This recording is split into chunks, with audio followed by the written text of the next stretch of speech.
Hello everyone and welcome back to Let's Platinum Bloodborne episode 4. I'm Ultima456. Alright, so we could have continued down that way into the sewer, but it's kind of risky to like jump down there. So we're going to go this way and we're going to head back the way we came. And the reason we're going to head back the way we came, well, as I said, it's a bit risky to jump down there. And also we missed like a couple of things from before. So we're going to go get them now. It's not too much backtracking, and this game is pretty good about the backtracking. Like, it's quite expansive, but when you're going from point A to point B, it's really quick. Like, because you can just, the sprinting, I think they've even thought about this so much. The sprinting is so optimal that it just works. Alright, so this is where we left off from, or this is where we had a decision to make whether to go this way or this way. So now we're going to go this way. Alright. So this area is actually pretty tricky, so I'm going to be very careful. Let's see if I can just be very careful, attack everything head on. Alright, sometimes you can get lucky like that. Now here comes a dog. So I'm going to play it safe. Yeah, exactly like the wolf. Just use the sort of the edge, the frame of the railing to kind of get an advantage. And then sometimes they just, the AI is really weird in this game. Sometimes they're extremely aggressive and other times it's just like, okay, that's not too bad. Oh yeah, I should also mention, this game actually got an update. Aha. Now, this guy is not supposed to come up here, but for some reason he does. And if he does, just kill him. He's actually supposed to like be down there. I think I'll be able to show you where in just a sec. Yeah, I'll talk about what I was going to say in just a sec. Okay, so this way is closed, but we're going to get to that other side very soon. And that ends up being a shortcut. There's no one here. Okay, let's get this item that we could see from the other side before. This is where all those enemies were around that effigy. So it's just a cold blood Jew, pretty simple. Oh, and I get to explain what I was talking about with the double doors the other day. So let's have a look. Yeah, okay, so the ogre that we just killed was supposed to be here, pushing on that door. But for some reason, when you come down from that path up the top, he comes and attacks you. So let's grab some items here. Molotov Cooktown, a torch. I never used a torch. I think it almost acts like exactly as a torch, so I don't know. It's not really that useful to me. We get a hand lantern anyway later. Alright, this can be a little bit tricky because the ravens can be nasty. I think there's 4. So that's 3, and I'm pretty sure there's one more. Where is it though? There's an item there and I want to collect it, but I'm just concerned that there's another one. Let's see if I can just... Okay, there must only be 3. I thought there was 4. Oil urn. Oil urn, essentially what it does is it oils up your enemy when you throw it at them, and then they become more vulnerable to fire damage. I think. Let me read that item real quick. Urn that covers target in oil when thrown. When this urn hits its mark, the target is drenched in oil and made extremely flammable. Fire is commonplace on the hunt, and oil urns accentuate its effect. Sometimes when hunters burn beasts, they appear intoxicated by the euphoria of purification. Okay. Yep, okay, so now we've cleared this entire area and we can't go anywhere else, so we're going to go back this way. So let's go down. That's interesting. The dogs should not have been respawned because I did not... Oh, he comes out today. Okay, I think... Oh yeah, I gotta explain about the patch.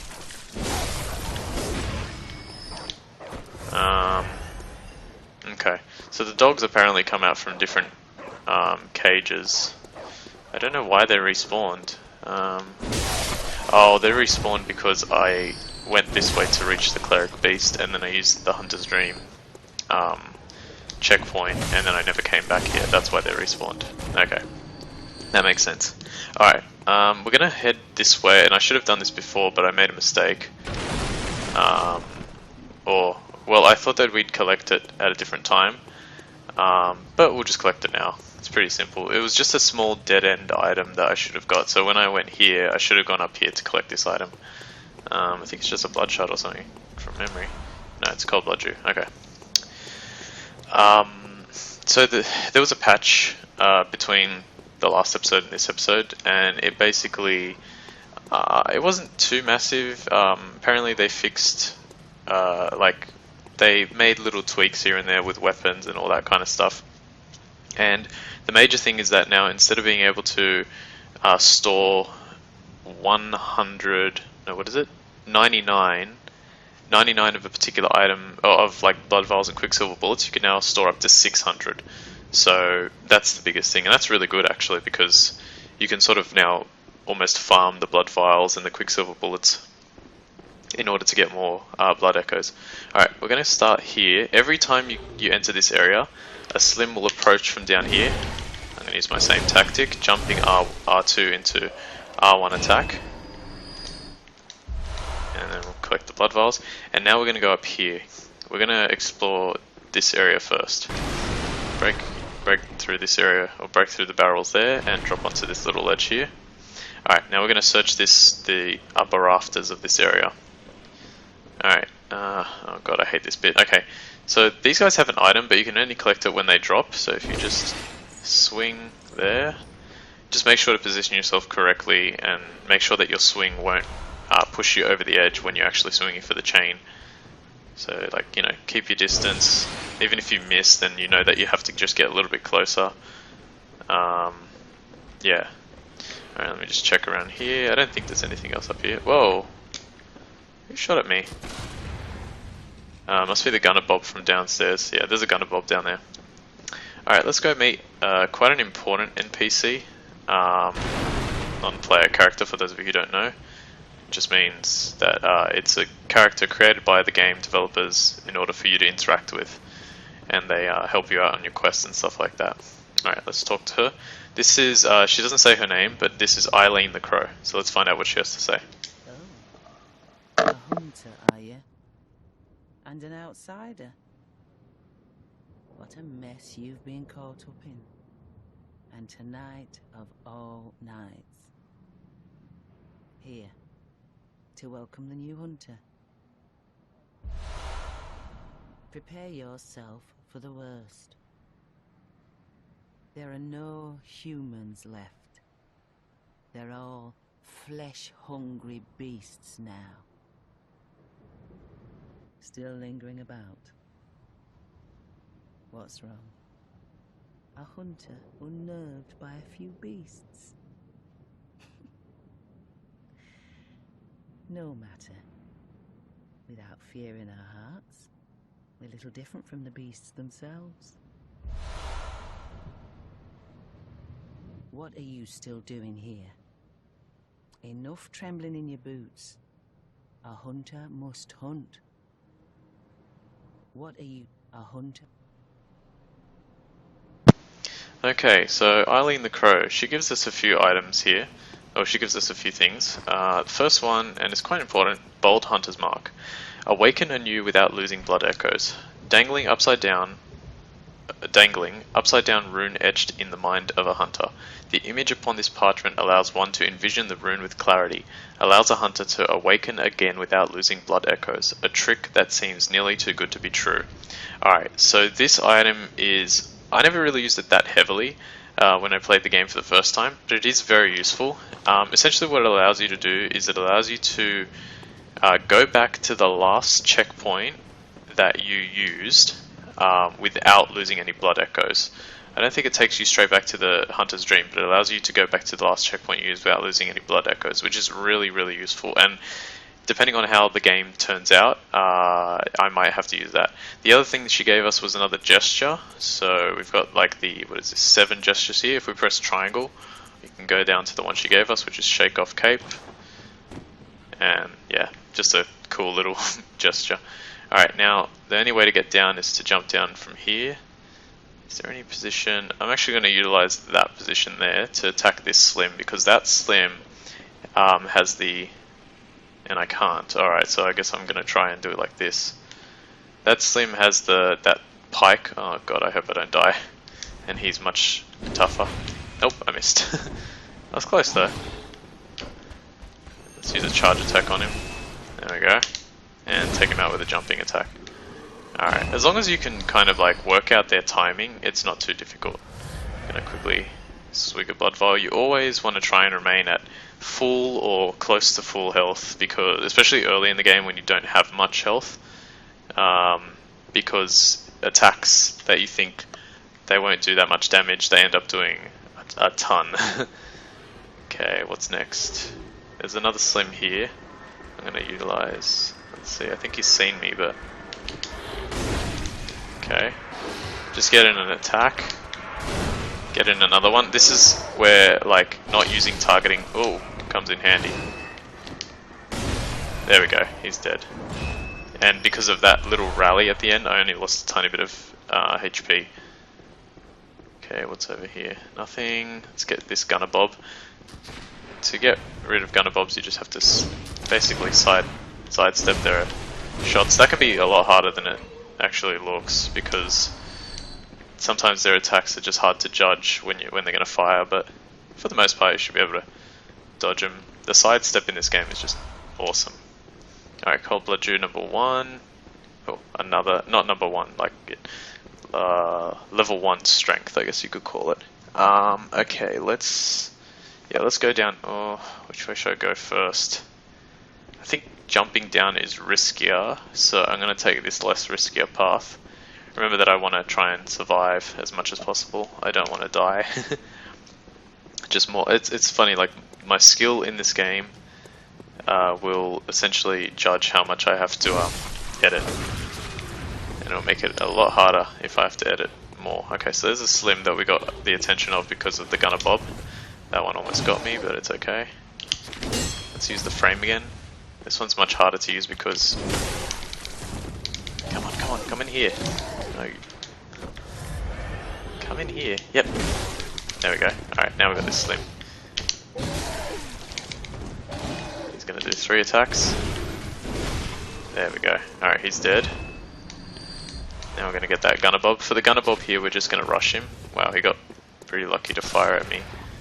And then there. He's dead. Remembering also that now we have the hunter set, so our defense is a lot higher than it was before, and we can take a lot more hits than we could before.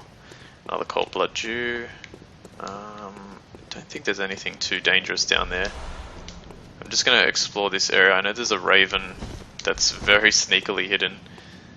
The game kind of puts the enemies in the best position so that you can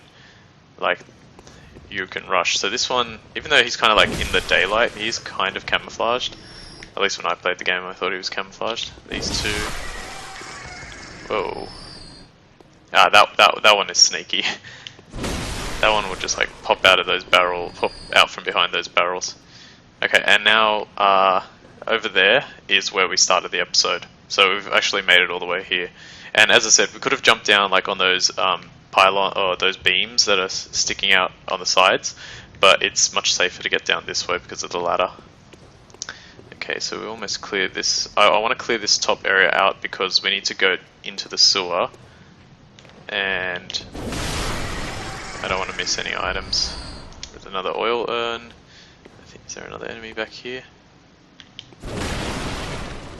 No. No, that's it. Okay. I think we can actually... I think you can actually make that.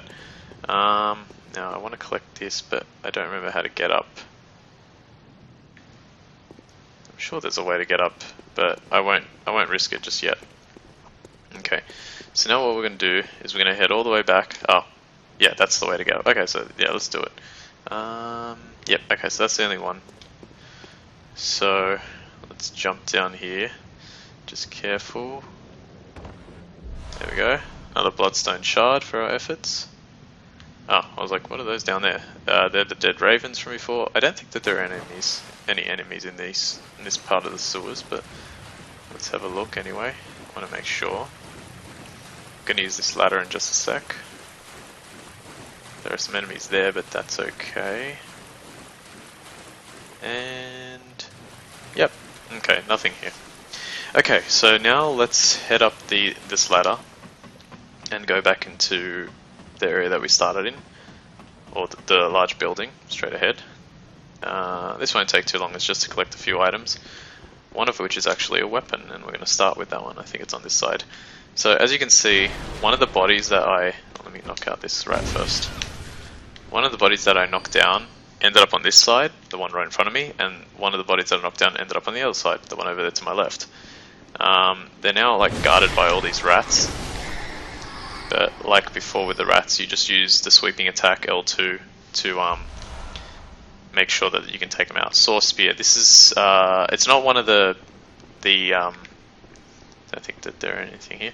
It's not one of the items that you could pick up at the beginning of the game. I'm not going to bother using it. If you want to, you can, because you can see like the different moveset with them. We just got a pretty important item there, Madman's knowledge. As I said before, in order to I don't know if this is right, but I'll say it. I heard that in order to be able to level up, you have to either defeat a boss or collect a Madman's knowledge. Now, can you skip? Well, I guess, yeah, Cleric Beast is optional, so technically you could get... Okay, so if you didn't want to fight a boss to be able to level up, you could technically go all this way to this area and pick up that Madman's knowledge. And once you'd pick that up, you can level up, I think. I haven't tried it myself, but that's apparently the case. What the hell? That rat was slightly glitched. And let's kill these two. Perfect. Alright, and 2 more bloodstone shards. Excellent, we're getting tons of those. Throwing knives. Throwing knives are actually pretty good too. They do considerable amount of damage, surprisingly, but I'm not going to worry about them. Alright, so now let's keep going. We're almost out of the sewer area. Well, actually, there's more sewer to discover, but we're actually getting closer. Now, where am I? Because I want to make sure that I do this right. Because this next bit is pretty important. Okay, it doesn't matter because I can actually climb back up. Okay, we're going to ascend this ladder first for a few reasons. One is to open a shortcut, and another is to talk to a very important NPC, which I missed my first time playing through. But after reading guides and sort of like checking on what I missed out on my first playthrough, I figured it out. There should be a raven here. Several ravens here. Dodge. L2. L2. If you've got the range, like if you're looking, always look at your surroundings to figure out. There's another Madman's knowledge, so you can get that one too. Always look at your surroundings to judge on whether you can use a sweeping attack or you should use an overhead attack. You know, that it's all about that. There's an ogre over there. We have to be careful. I'm gonna be safe and use a blood vial here. I think we can talk to someone in there. I don't remember. I don't like this ogre, but okay. Come on. Yes. All right, he's dead. He's got like, if you look at like his weapon, and no, it's gone. That's weird. But his weapon was a lot bigger, and he can have a larger range, and I think he does more damage. All right, let's talk to. Who's this? Trying to fool me to open this door. Heavens, the depths of depravity. Okay, another disgruntled civilian who hates us for some reason. Alright, now this NPC doesn't really have a name, but we're going to try and help her. Let's open this. This is the gate that I was talking about earlier that I said we were going to open. Yep, come on, screech open. Okay, we're going to talk to her, so I'll be right back. Are you? I don't know your voice, but I know that smell. Are you a hunter? It's we look for my mum. Daddy never came back from the hunt, and she went to find him, but now she's gone too. I'm all alone and scared. Really? Oh, thank you. My mum wears a red jeweled brooch. It's so big and beautiful. You won't miss it. Oh, I mustn't forget. If you find my mum, give her this music box. It plays one of Daddy's favourite songs, and when Daddy forgets us, we play it for him so he remembers. Mum's so silly running off without it. My mum wears it's Okay, so there's a young Yharnam girl who has lost her mum, and she wants us to find her. So we're going to accept that quest, and the only information we have is that she wears a red jeweled brooch. We're going to find this not too long from now. We're going to find this, and that quest actually continues on quite a bit. It's quite a long side quest depending on how you choose to go about it. So I'm going to do the whole length of it, just so I can show you all the elements of it. It's not needed at all for the Platinum Trophy, but I want to do it because I want to show it off.